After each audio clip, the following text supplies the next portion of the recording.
So, I have seen multiple channels with very contrasting opinions on episodes of the new season thus far.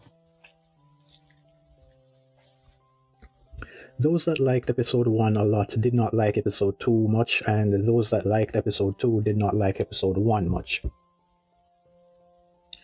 And there are others that either did not like any of them or liked both a lot, which is rare. Lightbringer and Preston Jacob seem to be in bracket 1, while bracket 2 has grey area. Bracket 3, the side that hates everything, has Constantine and Grease Goblins. Bracket 4 has Girl Nettles. But nobody is noting or commenting much on actual, solid, objective pros and cons in the show. Some people are claiming something is bad writing just because they do not understand some base level things in real life, to be honest. So I am going to do that. I will give both episodes a 10 out of 10, and then remove 0.25 or 0.5 worth of points for every minor or major objective flaw found in both, so you guys can see for yourselves. Then I would just give my overall thought on the episodes. And in case you are wondering, I am in bracket 2, but let's get to it. Episode 1. Flaw number 1. Raina's simplistic claiming of Sheep Stealer. Even if I remove the book knowledge here that said Sheep Stealer had a higher death toll count than a lot of the other dragons combined, this is still way too easy to just hop on a wild dragon and go for a joyride. Minus 0.5. Flaw 2. Sticking with Raina, a girl that grew up around dragons and dragon riders, flying a newly claimed dragon into battle without even properly getting any info whatsoever on what is going on out at sea first does not make any sense.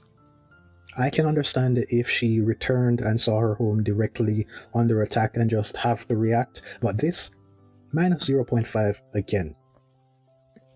Number 3, the handling of the scene of Daemon fighting on foot while the head of the Lannister army somehow got away from them. You have a dragon and you know who the big fish is. He should not outrun a dragon rider. Minus 0.25.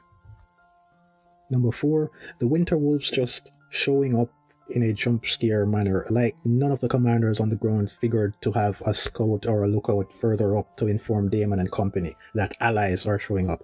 Minus 0.25. Jace having the authority to overrule the actual ruler of the kingdom. Minus 0.5, and I wish I could minus a whole point. The knights and all the servants and guards hearing Rhaenyra screaming and knocking at the door, yet nobody did anything, and there was no indication that everybody heard Jace giving the order. Minus 0.5.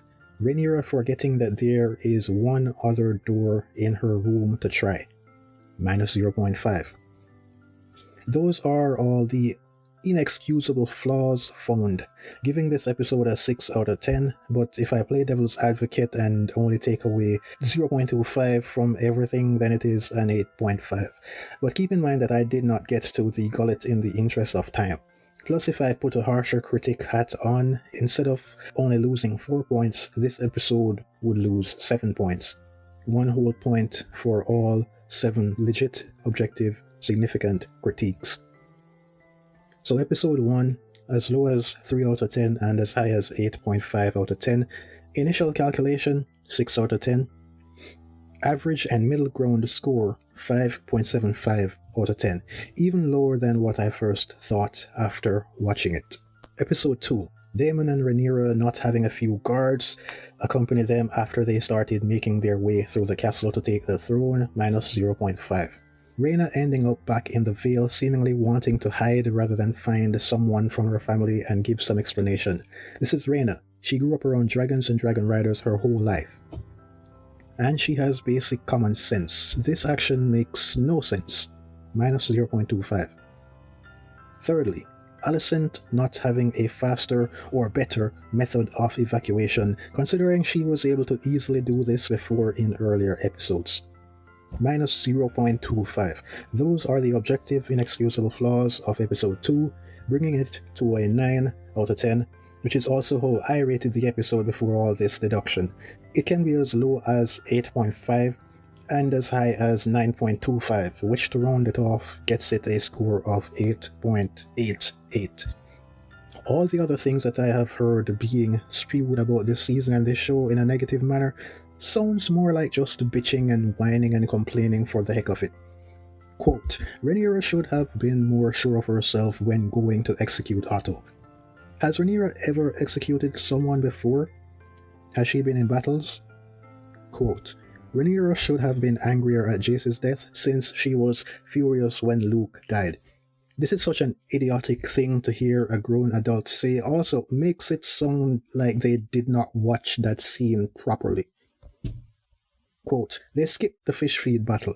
I wanted to see that, but this is where book bias comes in. Pate is seemingly cut from the show. Show-only fans literally do not have this complaint because it does not exist for them.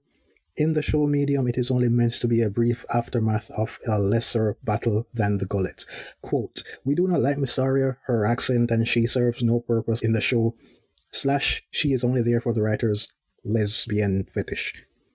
First off, who said the latter is a problem? Speak for yourself. I like that kiss scene and her dynamic with Rhaenyra. Second off, the accent thing is such an outright stupid complaint. Like, everyone wants to hear straight, pure British English accent. This is low-key borderline racist, to be honest. The more I see posts about not liking her accent, her character is meant to be a foreigner when compared to other Westerosi. I have no issue with her status or role or acting in the show thus far. Quote, nobody mentioning Dreamfire is weird / Helena should have tried going to Dreamfire to escape. Rhaenyra and the Blacks would not mention this dragon since Rhaenyra knows Helena is not a threat and does not fly much at all, and Helena would not consider taking her child and mother on a dragon. Have we seen this or anything similar done before in this show? Not only does it not fit this version of Helena as a character, it also is not something they have established before, where a Targ brings multiple passengers on their dragon. This is not Game of Thrones Season 7 and Season 8. I saw a post on Reddit some days ago, and it does look like negativity on the show has extended from social media content creators to the subreddits that agree with them. Please, people, think for yourselves. The channels or pages you watch online are not gods. They can say dumb shit too. 5.8 for episode 1, 8.9 for episode 2. That's me being objective.